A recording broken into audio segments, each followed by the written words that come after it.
शादी का पहला लड्डू। अपने बाएं हाथ में घड़ी पहनती हुई निशी अपने कमरे से बाहर आती है। ओहो, आज तो बहुत ही ज्यादा लेट हो गई मैं। 6 तो यहीं बज गए। अब कब टिफिन पैक करूंगी, कब स्कूल के लिए निकलूंगी। तभी अपना बैग लिए नयन कमरे से बाहर आता है। बैग में कौन कौन से बुक्स डालूं बुआ? ओहो राजा साहब, ये ठीक है। अगर बुआ लेट उठेगी तो तू भी लेट उठेगा क्या? और तूने आज व्हाइट यूनिफॉर्म क्यों पहन ली? आज पीटी क्लास थोड़ी ना होगी बेटा। जल्दी जाकर यूनिफॉर्म चेंज कर, वरना क्लास टीचर क्लास के बाहर खड़ा कर देगी। नयन फौरन अपने कमरे में जाता है और अपने कपड़े बदलने लगता है। वहां निशी हड़बड़ाते हुए किचन में जाती है और टिफिन की तैयारी में लग जाती है। अभी तक भाभी भी नहीं उठी। मैं तो बिस्कुट खाकर भी रह जाऊंगी, पर ये बच्चा बिना खाए 8 पीरियड कैसे निकालेगा? इतनी जल्दी तो पोहे ही बन सकते हैं। पोहे ही बना लेती हूँ। निशी फटाफट पोहे बनाती है और एक टिफिन खुद के लिए पैक करती है और एक अपने भतीजे के लिए। जल्दी चलो बुआ, स्कूल बस मिस हो जाएगी। अभी तक पूरा कौशिक परिवार सोया हुआ था। जैसे ही निशी नयन का हाथ पकड़े दरवाजे से बाहर निकलने लगती है, आंख मसलती हुई उसकी भाभी प्रीति अपने कमरे से बाहर आती है। अरे नयन, तू तैयार भी हो गया? आज क्यों स्कूल जा रहा है बेटा? आज तो संडे है ना। आपको तो हर रोज या तो हॉलीडे या संडे लगता है भाभी। ट्यूसडे है आज। मैंने टिफिन ले लिया है और नयन को भी दे दिया है। वैसे आज सीनियर विंग की एक्स्ट्रा क्लासेस लेनी है मुझे, तो आने में 4-5 बज जाएंगे। बीच में अगर नयन की ट्यूशन टीचर आई तो उसका हिसाब कर दीजिएगा। ये कहकर निशी नयन को लेकर स्कूल के लिए निकल जाती है। धीरे धीरे कर घर के एक एक मेंबर उठना शुरू करते हैं। आज नाश्ते में क्या बना लूं मम्मी जी? फ्रिज में कौन सी सब्जी पड़ी है बेटा, बताओ, उस हिसाब से सब्जी बनेगी। वरना हर बार तू मुझसे मेरे मन की पूछती है और फिर वही सब्जी बनाती है जो फ्रिज में रखी होती है। नहीं नहीं मम्मी जी, आप बताइए ना क्या बना लूं, क्योंकि आज फ्रिज में कोई सब्जी ही नहीं है। तो ऐसे भी इन्हें एक बार सब्जी मंडी तो जाना ही होगा।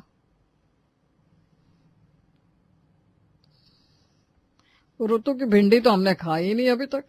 आज भिंडी ही बना ले बहू। भिंडी प्याज की सब्जी बड़ी स्वादिष्ट लगती है। शर्मा जी तक के घर पर भिंडी बन गई, बताओ। ये मोहन शर्मा जी, अरे ये तो 4-4, 5-5 दिन पुरानी सब्जियां खाते हैं, और वो भी पड़ोसियों के घर से मांग मांग कर इन्होंने भिंडी चख ली होगी। अरे नहीं, मैं क्या झूठ बोल रहा हूँ। कल घर के बाहर बैठ कर खा रहे थे। पूरा मोहल्ला भिंडी खा चुका है हमारे सिवा। ठीक है, फिर मैं इन्हें भिंडी लाने को ही बोल देती हूँ पापा जी। भिंडी और प्याज। थैली लेकर विवेक सब्जी मंडी पहुंचता है और यहाँ वहाँ भिंडी का रेट तैयार भी हो गया है। नींद से उठकर सीधा सब्जियां बेचने बैठ गया क्या? मुंह पर पानी मार, फिर रेट बता। 120 रुपए किलो बड़ा आया। यहाँ तुझे 120 रुपए कौन देने वाला है? हाँ, नहीं जम रहा है तो कहीं और जाकर ले लो भाई। बेकार में सुबह सुबह टाइम की खोटी कर रहे हो। विवेक कुछ और दुकान जाता है, पर हर दुकान भिंडी के रेट तो आसमान छूते हुए पता लग रहे थे। 120 रुपए में कौन भिंडी देने को तैयार हो गया आपको साहब? मेरी भिंडी तो 150 रुपए की है भाई। 2 दुकान पहले ही मैंने रेट पूछी है, वो 120 बता रहा था। तो एक काम करो, उसके पास से सब्जी लेकर देख लो भैया। बन गई फिर कहिएगा इतनी पकी हुई भिंडी रहेगी कि कोई खा ही नहीं पाएगा। मेरी भिंडी तो बिल्कुल खींची खींची है, दबा के देख लीजिए। सुबह ही तोड़ी है मैंने। 150 रुपए 1 किलो, ये तो बहुत ज्यादा हो जाएगा। और प्याज 60 रुपए के। भिंडी और प्याज लूंगा तो मिर्च, अदरक, नींबू तो लेने ही होंगे। और भिंडी पूरा दिन तो चलेगी नहीं। 3 वक्त की बात है तो आलू भी लेने होंगे। ऐसे तो पूरा बजट ही बिगड़ जाएगा। 1 पाव भिंडी ले लूं क्या? पर 1 पाव भिंडी में किसके प्लेट में क्या ही आ पाएगा। और पूरे मार्केट में घूमने के बाद विवेक लेकर आता है आलू। नाश्ते में प्रीति सभी के लिए बनाती है आलू की सब्जी। खाने के टेबल पर अपने मंगेतर से वीडियो कॉल पर बात करता हुआ घर का छोटा बेटा जतिन आलू की सब्जी दिखाकर कहता है उससे, ये देखो नानू, भाभी ने क्या बनाया है, तुम्हारी फेवरेट आलू की सब्जी। क्या करूं सब्जी देखकर? मुझे सिर्फ सब्जी देखनी नहीं है, तुम्हारे घर आकर सब्जी बनानी भी है।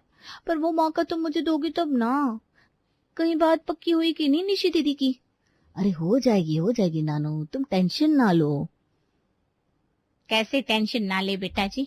नानू बेटी अभी तो औरत जात है, उम्र उनकी भी तो निकल रही है। ये तो निशी दीदी के समझने की बात है।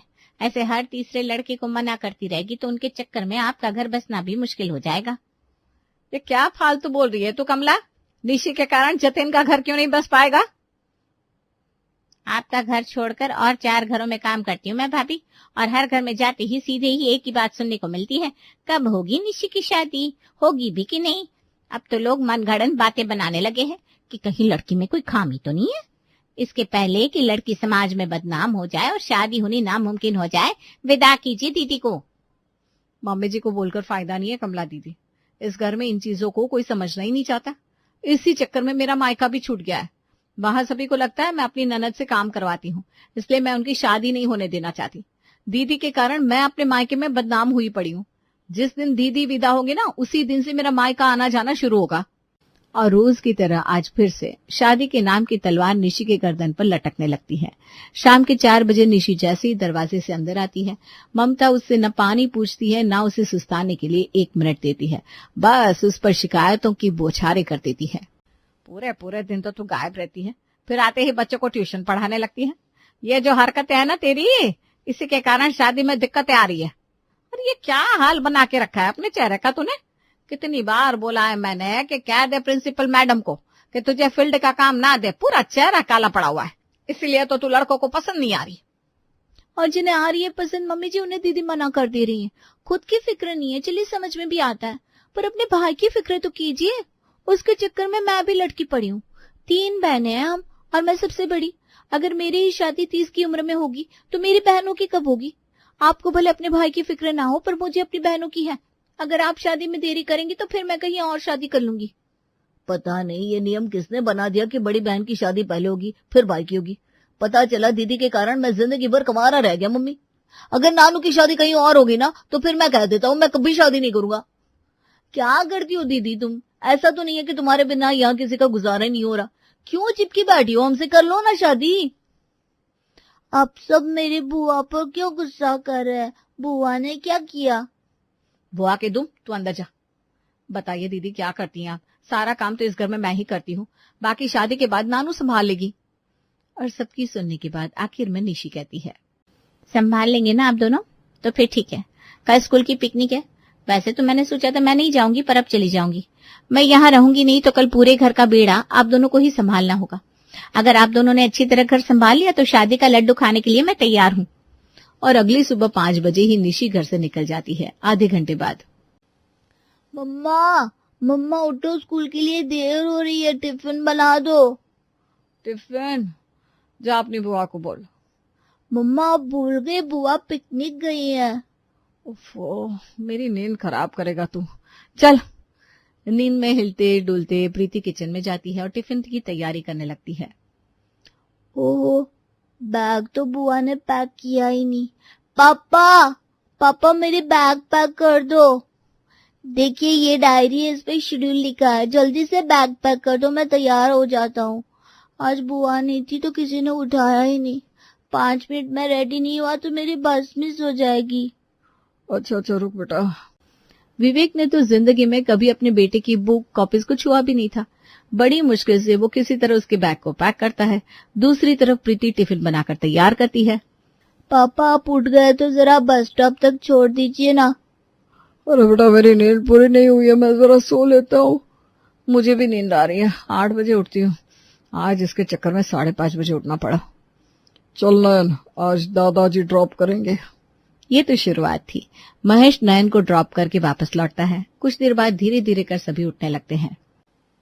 आज ना मशरूम की सब्जी बना लो भाभी। आज मैं कुछ नहीं बनाने वाली। आज तो घर की होने वाली नई बहू को लेकर आ तू। वैसे भी दीदी ने इस कंपटीशन में अपना काम मुझ पर और नानू दोनों पर सौंपा है।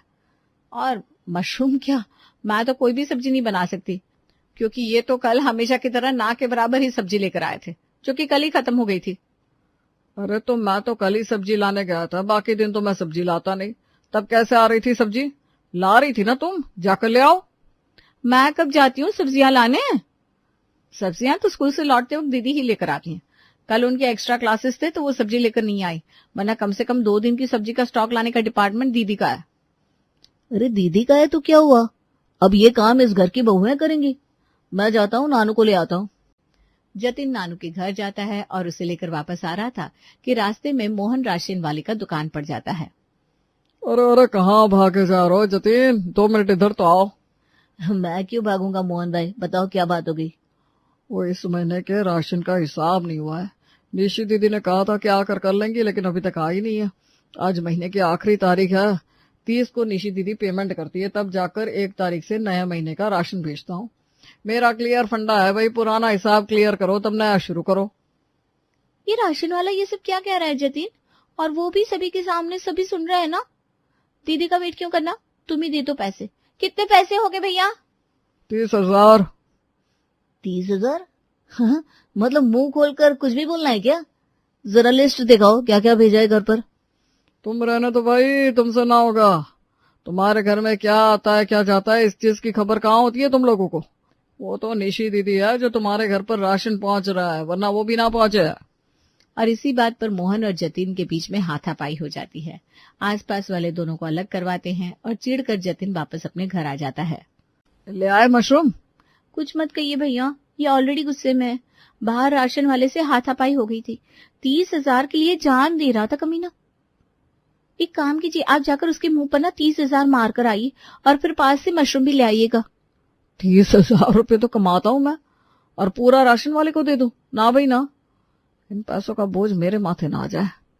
अब नहीं भाई, अगर मैं बाहर चला गया ना तो मोहन को कोई बचा नहीं पाएगा। जो भी रसोई में बचा है ना उसी से खाना बना लो तुम दोनों। सही कह रहा है विवेक, छोले चावल खा लिए जाएंगे या फिर छोले चाट। दोनों बहुएं रसोई में जाती हैं और खाना बनाना शुरू करती हैं।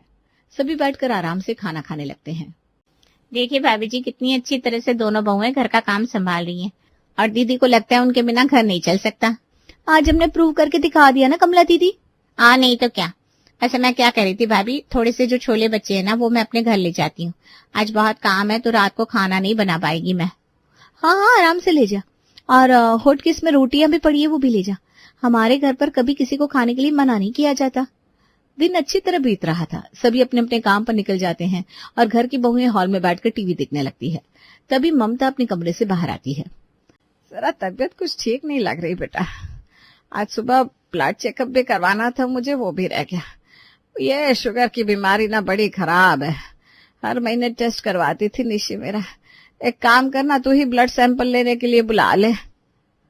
कौन लेकर जाता है ब्लड सैंपल घर आकर मम्मी जी? मुझे तो इस बारे में कुछ पता नहीं। भाभी आपको पता होगा ना? अभी मुझे भी पता नहीं है, मैं एक बार दीदी को फोन लगाती हूँ। प्रीति निशी को फोन लगाती है पर निशी जानबूझकर फोन रिसीव नहीं करती। मौसम बदल रहा है ना मम्मी जी, इसीलिए आपको ऐसा लग रहा होगा। आप कमरे में जाकर आराम कर लीजिए, ब्लड टेस्ट कल हो जाएगा। ममता की सेहत को इग्नोर कर प्रीति और नानू टीवी देखने लगती है। दोपहर को नयन स्कूल से लौटता है और खाना मांगता है, पर किचन में उसे देने के लिए कुछ भी नहीं था। ये क्या किया नानू तुमने? छोले और पराठे कमला को दे दिए, अंदर आटा भी नहीं है कि पराठे बना दो, ना कोई सब्जी। अब इसे मैं क्या खिलाऊंगी? अरे भाभी, आप मुझ पर क्यों चढ़ रही हैं? मुझे क्या पता था रसोई में आटा नहीं है। एक तो आप लोग राशन वाले का उधार क्लियर नहीं रखते, ऊपर से रसोई में राशन नहीं होता। मैं मैगी लाकर देती हूँ, बनाकर खिला दीजिए, खा लेगा। दिन अभी खत्म नहीं हुआ था कि घर का माहौल बदलने लगा था। कोई अपना काम किसी पर डाल रहा था, कोई किसी पर।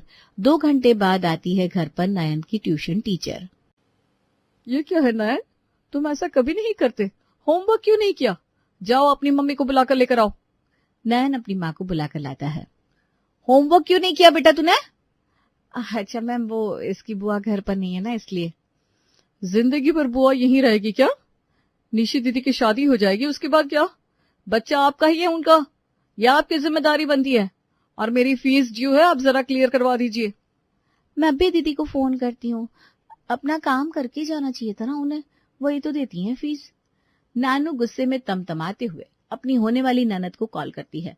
फोन उठाकर निशी कहती है, अरे बाबा, होने वाली भाभी, बड़ी जल्दी थी आपको मेरे घर आने की। आज अगर मेरी विदाई हो चुकी होती तो क्या तब भी अपने ससुराल से मैं नयन के ट्यूशन टीचर को फीस भिजवा पाती? नहीं ना। ये सब अब आप लोगों की जिम्मेदारी है, संभालिए जिम्मेदारी। आज निशी घर पर नहीं थी तो रसोई में आटा तक खत्म हो गया था। कोई अपने पैसे लगाकर आटे को भी रसोई में डालना नहीं चाहता था। जैसे जैसे शाम ढलने लगती है, ममता की तबीयत बिगड़ने लगती है। अब क्या होगा? ऐसे में कौन सी दवाई देती है निशी तुझे? और तुम दिन भर क्या करती हो बहू, यह भी नहीं पता तुम्हें? और तुम दोनों नालायक। जतिन, तू तो दिन भर बस नानू से फोन पर बातें ही करता रहा। विवेक को तो किसी चीज से कोई मतलब ही नहीं है। कम से कम पता तो रखना चाहिए कि माँ को क्या दवाइयां दी जाती है। मतलब निशी काम कर रही है तो सभी ने आंखें मूंद रखी है। तभी अपनी माँ की दवाइयां लिए दरवाजे से निशी अंदर आती है। महीने की 5,000 की दवाइयां माँ की आती है, जिसके पैसे मैं देती हूँ। राशन का आधे से ज्यादा खर्चा मैं उठाती हूँ। विवेक भैया देते हैं 10,000 और जतिन देता है 5,000। बाकी 20,000 मेरी तरफ से जाते हैं। ऊपर से नयन के स्कूल फीस के अलावा उसके जो भी खर्चे होते हैं वो भी मैं ही देखती हूँ। घर की रोज की सब्जी कम से कम 150 रुपए की आती है, वो भी मैं ही लेकर आती हूँ। इसके अलावा मम्मी को रेगुलर चेकअप के लिए डॉक्टर के पास लेकर जाना, नयन के पेरेंट्स टीचर मीटिंग अटेंड करना, उसे होमवर्क करवाना, घर की बिजली का बिल भरना, राशन कितना आएगा नहीं आएगा इसका हिसाब रखना, ये सब मैं करती हूँ। आप सबको लगता है कि मैं जतिन की शादी में रोड़ा बन रही हूँ, अच्छे अच्छे रिश्तों के लिए मना कर देती हूँ, पर किसी ने जानना चाहा मैं ऐसा क्यों कर रही हूँ। जब भी मैं किसी लड़के को ये कहती हूँ कि शादी के बाद मैं अपने मायके वालों की फाइनेंशियली मदद करूंगी, उन्हें जब भी मेरी जरूरत होगी तो उनके पास जाऊंगी, तो वो लड़का मना कर देता है। पर अब जब मेरे मायके वाले खुद ही इंडिपेंडेंट है तो मैं उनकी क्यों सोचूं, कर लेती हूँ मैं शादी। एक दिन, सिर्फ एक दिन में सभी के होश ठिकाने आ जाते हैं। निशी जानती थी कि उसके दोनों भाई अच्छी तरह से सेटल्ड नहीं है, ना ही उनकी भाभियों से सही से सारा काम हो पाता है। अकेली निशी थी जो सब कुछ संभाले हुई थी। निशी की बात सुनकर सभी की अकल ठिकाने आ जाती है और वो बेकार में निशी को परेशान करना छोड़ देते हैं।